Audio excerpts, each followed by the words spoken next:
guys, Sarah here from Books and Baubles. I'm doing sort of an impromptu video again. That seemed to kind of go well for me last time, so I thought I'd throw it out there today and see how this goes.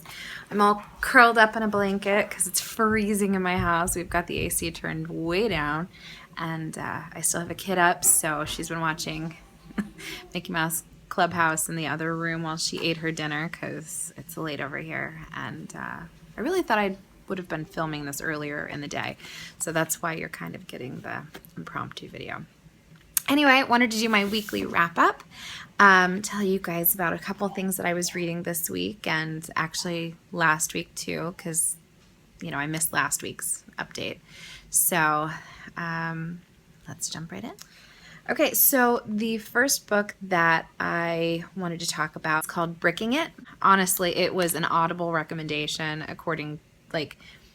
just because of the other kinds of things that I'd been reading and listening to, and I wasn't exactly sure about it at first, but it's hilarious. It is the funniest book I have read probably ever.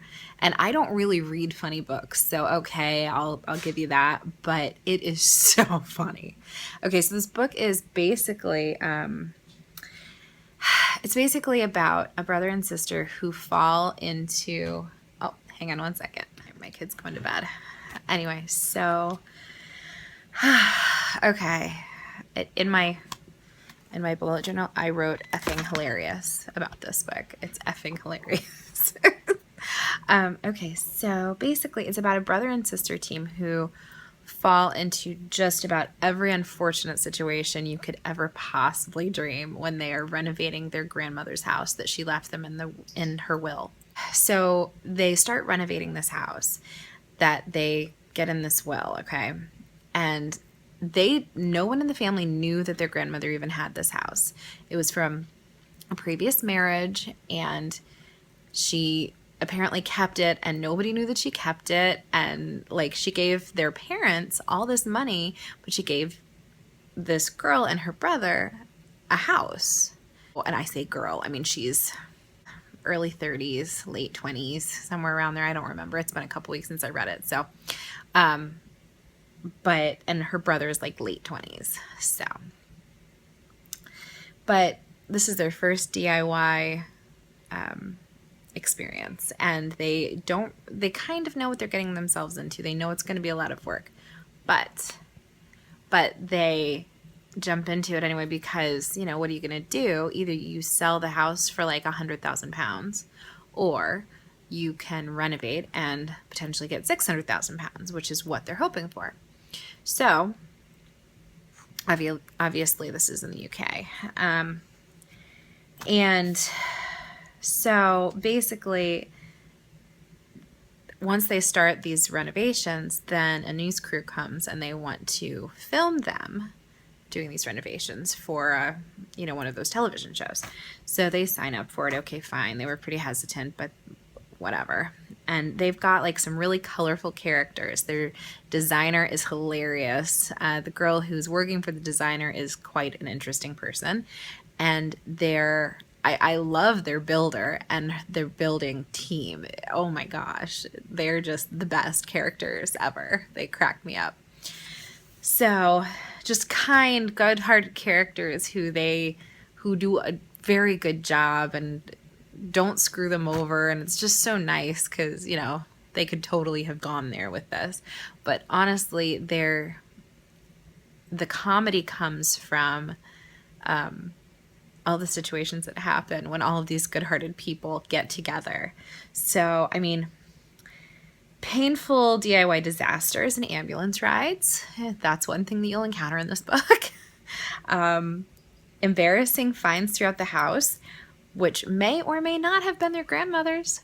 You don't know at the beginning. They find all kinds of things that are okay, could this have been grandma's? Personal things and things that are hidden, and it's just very interesting. And then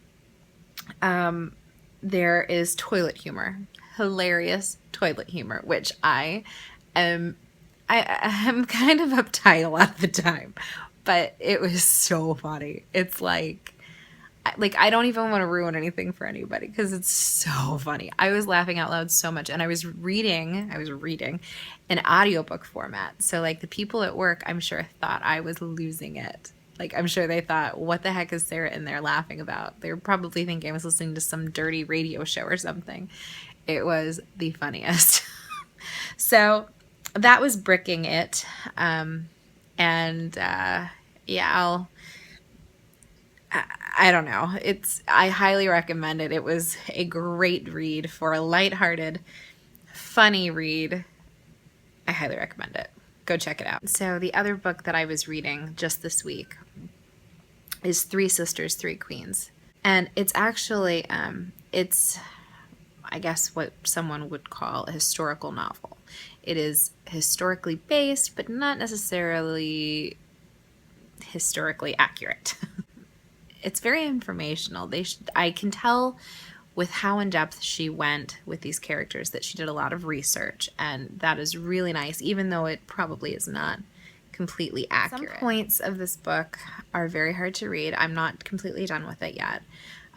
But overall, I'm really very fascinated by these characters. It has Henry VIII in it, but for once, it is not centered around him. It actually is centered around his sister, his eldest sister, Margaret, who goes and becomes the Queen of Scotland when she's 13. So she's quite young when she's married. Of course, all of them are quite young when they're married. And then his youngest sister, Mary, and his wife, who of course is Catherine of Aragon. So it centers around Margaret, Mary, and Catherine, and their competitive nature with each other, and their relationship, and the way that they build their relationships around their competition with each other. It's just very interesting. They're always thinking about being one step ahead of the other. It's interesting. And, you know, I mean, they probably were like that, of course, and they probably did think in the ways that they're illustrated in this book. But it's sort of difficult to read at certain points because, like, there's a lot of child loss, and most of it is, you know, before the babies are born. There is also a lot of child loss after the children are born, and it's really difficult to read this as someone who has lost children. I had 2 miscarriages. It's difficult to read, and to read the way that Margaret feels about that, because she is actually the narrator. It's all in her head. And so it's difficult to read that. And then the other thing is, she's so wrapped up in these things that don't really matter. I mean, we know that they don't really matter. Of course, she thought that they were the most important things. First of all, she's young. She's a queen. She has been raised to believe that these things are the only things that matter, because no one ever taught her any substance. And so she is very concerned with how she looks, how she's dressed, where she's seated at the table. If there's a banner over her head, she has to be seated in a certain order and be seen to be the most important person. It's just, yeah, it's very interesting. So I'm still reading that. I'll give you my full review on that later, although I won't be calling it a review video because that just creates anxiety. So, yeah, those are the couple that I've been reading. I've also been kind of checking out Peggy Post's, like Emily Post, her daughter, the newest etiquette book from her, because I'm doing the Miracle Morning routine, and within that routine, they like you to read something that will help you grow as a person. So I'm reading that. I thought that'd be interesting. So yeah, that's what I'm reading this week, and I guess I'll talk to you guys next week. I hope you liked the video, and sorry it's sort of impromptu. I think my lighting is way off, but you know, I just wanted to get something out there so that you knew that I wasn't forgetting about you guys. I feel bad when I can't film. So anyway, I will see you guys later. Have a great week. Night.